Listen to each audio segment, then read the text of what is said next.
Hey nerds, I'm talking about Civil War, the new film produced by A24 and directed by Alex Garland, starting now. Hey, welcome to the Nerd Social. I'm Nathan.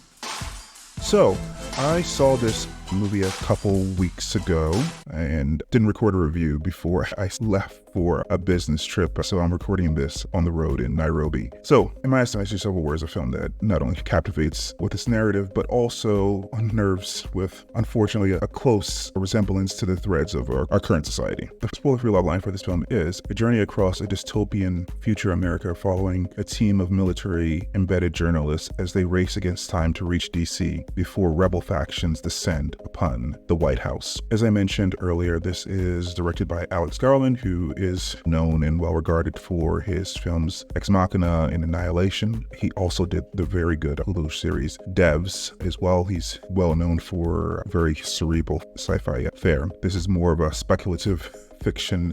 When I mention that it's a future that looks very similar to our present. So it's not a future that it would be very far off if things go an unfortunate way in this country. So the main cast includes Kirsten Dunst, known for, of course, Spider-Man and Melancholia. She plays a battle-hardened photographer whose journey across America's fragmented landscape serves as the film's emotional core. She's seen some things, and Dunst really portrays this character very well. Wagner Moura, who's known for Narcos, plays Joel, her colleague, her almost adrenaline-seeking colleague. I think he plays this as sensitive, but also he seems to get a kick out of the danger to a certain extent as well. Callie Speeney, possibly most recently known for her portrayal of Priscilla Presley in the biopic Priscilla. She also worked with Alex Garland on the show Devs, playing a minor role. She plays in this movie Jessie, a young aspiring photojournalist who admires and idolizes Dunst's character Lee. She plays it with innocence and determination. And rounding out the cast of the four journalists on the journey is Stephen McKinley Henderson. I think probably most recognizable from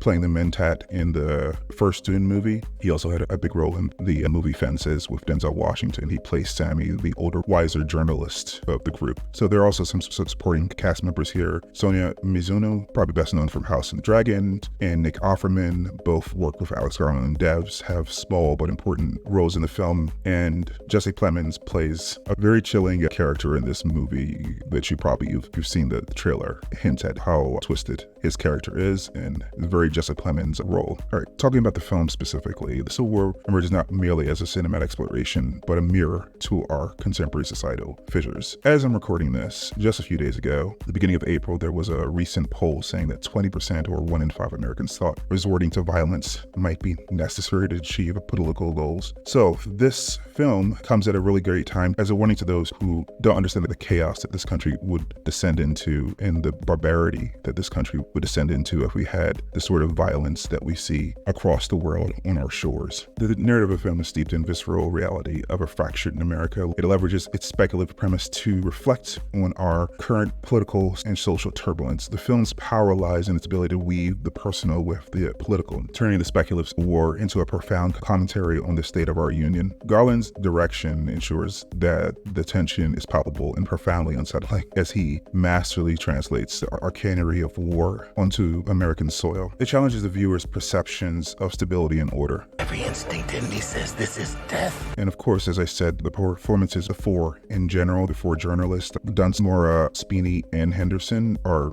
exceptional. It lends the personal, visceral aspect to the film. Dunst, I think, in particular, is a standout in the cast, but everyone is really great as they're wrestling with their jobs and the reality that they are also American citizens living through this crisis. Trying to be professional, but also wrestling with the fact that this is happening on American shores and not some far-off nation. In A24's most expensive movie to date, the production design is marked by its authenticity and attention to detail. It paints a bleak yet believable picture of a nation in turmoil, making Civil War a viscerally striking piece of cinema. As a resident of Washington, D.C. myself, it was chilling how real the urban combat set pieces were. Also, the sound design too plays a crucial role, amplifying the film's raw intensity and omnipresent sense of dread. However, Civil War is not without criticism. The film's deliberate ambiguity regarding the reasons for the civil conflict serves as both a strength and limitation. It invites viewers to project their own interpretation, thus engaging with the film on a personal level, but also risks alienating those seeking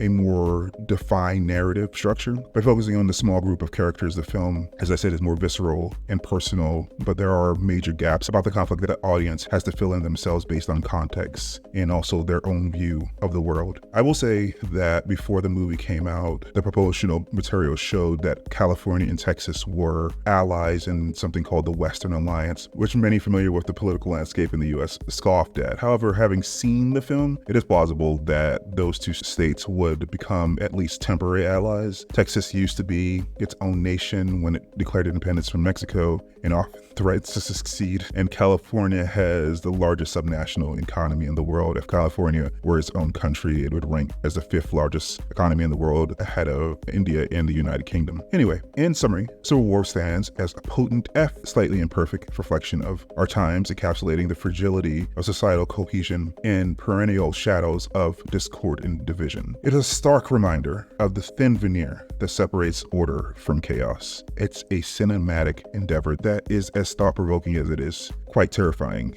and quite frankly, it's probably more frightening than many horror films that I've seen over the last couple years. Alright, so in conclusion, given the compelling narrative, stellar performances, and haunting resonance with our contemporary reality, Civil War earns a movie marathon from me, or a solid 9. It's a film that deserves to be watched and appreciated for its artistic merits, and discussed and reflected upon for its poignant commentary on our society, and it serves as a warning for where this country could go. So while Civil War may be challenging to watch, and I probably, if I watch it again, I will have to put some space between viewing. Even though I saw it a couple weeks ago, I probably am not ready to see it again for another month or so. It's undeniably necessary to watch. In Civil War, we are reminded of the horrors we might face if our society bonds continue to fray, delivering a powerful message through the lens of speculative fiction that the feel is unfortunately all too real. So once you get to see it, I want to hear what you think about Civil War. Comment down below. Did it resonate with you? Did it make you uneasy about our times? Or does it project a future too grim to contemplate? Join the conversation. If this review was useful for you, please like, and for more analysis like this, subscribe, and I'll see you in the next one. Bye.